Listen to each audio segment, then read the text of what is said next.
ಎಲ್ಲರಿಗೂ ನಮಸ್ಕಾರ friends, welcome to MRD loft racing pigeons.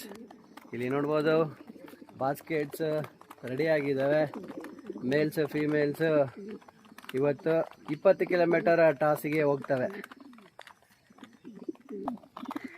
Climate ಈಗ ಕ್ಲಿಯರ್ ಆಗಿದೆ. ಆದಷ್ಟು ಜಲ್ದಿ ರೀಚ್ ಆಗಿ ಬರ್ಡ್ಸ್ನ ರಿಲೀಸ್ ಮಾಡೋಣ. ಇಲ್ಲಿ ನೋಡ್ಬೋದು ನಾವು ಡೆಸ್ಟಿನೇಷನ್ ರೀಚ್ ಆಗಿದ್ದೀವಿ. ಊರು ಬಂದುಬಿಟ್ಟು ಜೈಸಿಂಗಾಪುರ್. ಎಕ್ಸಾಕ್ಟ್ ನಮ್ಮ ಲಾಫ್ಟಿಗೆ 20 ಕಿಲೋಮೀಟರ್ಸ್ ಏರ್ ಡಿಸ್ಟೆನ್ಸ್ ಆಗುತ್ತೆ. ಕ್ಲೈಮೇಟ್ ಅಂತೂ ಅದ್ಭುತವಾಗಿದೆ. ಇವತ್ತು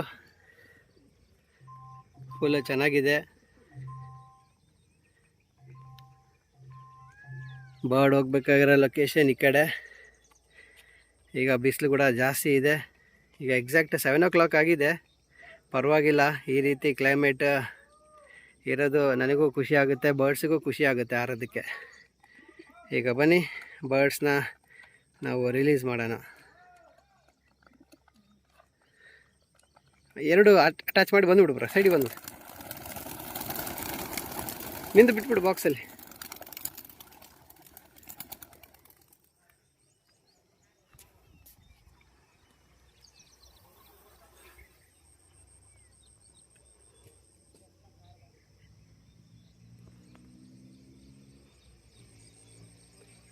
ಎಲ್ಲ birds at A time release ಮಾಡಿದ್ದೀವಿ. ಈಗ ಬರ್ಡ್ಸ್ ಕೂಡ ತಾರ್ತಾ ಇದ್ದಾವೆ. ಬರ್ಡ್ಸಿಗೆ ಹೊಸ ಟ್ರ್ಯಾಕು ಯಾಕಂತೀರ, ಹಳೆ ಬರ್ಡ್ಸು ನಾನು ಟ್ರೈನಿಂಗ್ ಕೊಟ್ಟಿರೋದೇ ಬೇರೆ ಟ್ರ್ಯಾಕ್. ಈಗ ಅವಕ್ಕೂ ಒಂದು ರೀತಿಯಲ್ಲಿ ಹೊಸ ಟ್ರ್ಯಾಕ್ ಆಗಿರುತ್ತೆ.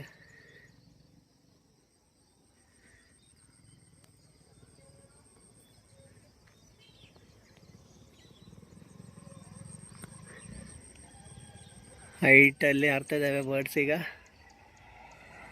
ಎಷ್ಟೊತ್ತು ರೌಂಡ್ ಹೊಡೆದು ಹೋದ್ರೂ ಪರವಾಗಿಲ್ಲ, ಬರ್ಡ್ ದಾರಿ ನೆನ್ಪಿಟ್ಕೊಬೇಕು. ಇಲ್ಲಿ ಏನಂದರೆ ಗುಡ್ಡಗಳು ಭಾಳ ಇದ್ದಾವೆ, ಹಾಗಾಗಿ ಬರ್ಡ್ಸಿಗೆ ಸ್ವಲ್ಪ ಕನ್ಫ್ಯೂಸ್ ಆಗುತ್ತೆ.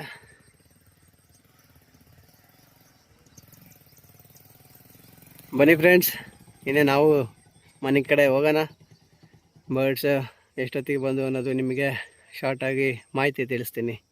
Stay tuned to MRD loft racing pigeons. Friends, ಇಲ್ಲಿ ನೋಡ್ಬೋದು ಬರ್ಡ್ಸ್ ಮನೆಗೆ ಬಂದಿದ್ದಾವೆ. ಹತ್ರ 30 ನಿಮಿಷ ತಗೊಂಡಿದ್ದಾವೆ ಇಲ್ಲಿಗೆ ರೀಚ್ ಆಗೋಕ್ಕೆ. ನಾನು 7:05ಗೆ ಬಿಟ್ಟಿದ್ದೀನಿ. 7:35ಗೆ ಇಲ್ಲಿ ಲಾಫ್ಟ್ ಮೇಲೆ ಬರ್ಡ್ಗಳು ಕಂಡಿದ್ದಾವೆ. ನಾನು ಬಂದ ಮೇಲೆ ಕೂಡ ಇನ್ನೂ ಹಾರ್ತಾ ಇದ್ದಾವೆ. ಕಾರಣ ಏನಂದರೆ ಅದು ಬಂದಿದೆ, ಅದಕ್ಕೋಸ್ಕರ ಬರ್ಡ್ ಎದುರ್ಕೊಂಡು ಇನ್ನೂ ಹಾರ್ತಾ ಇದ್ದಾವೆ ಲಾಫ್ಟ್ ಮೇಲೆ. ಕೆಲವೊಂದು ಬರ್ಡ್ ಆಗಲೇ ಲಾಫ್ಟ್ ಒಳಗಡೆ ಹೋಗಿದ್ದಾವೆ. ನನ್ನ ಚಾನಲಲ್ಲಿ ಹೊಸದಾಗಿ ವೀಡಿಯೋಸ್ ನೋಡ್ತಾ ಇದ್ದರೆ ದಯವಿಟ್ಟು ಸಬ್ಸ್ಕ್ರೈಬ್ ಮಾಡಿ, ಮತ್ತು ಇನ್ಸ್ಟಾಗ್ರಾಮಲ್ಲಿ ಕೂಡ ನೀವು ನನ್ನ ಪೇಜ್ನ ಹೋಗ್ಬಿಟ್ಟು ಫಾಲೋ ಮಾಡ್ಬೋದು. ಆದಷ್ಟು ಜಲ್ದಿ ಇನ್ನೊಂದು ಅದ್ಭುತವಾದಂಥ ಟ್ರೈನಿಂಗಿಂದ ನಿಮ್ಮ ಮುಂದೆ ಬರ್ತೀನಿ. ಅಲ್ಲಿವರೆಗೂ stay tune to MRD loft racing pigeons. Thank you one and all.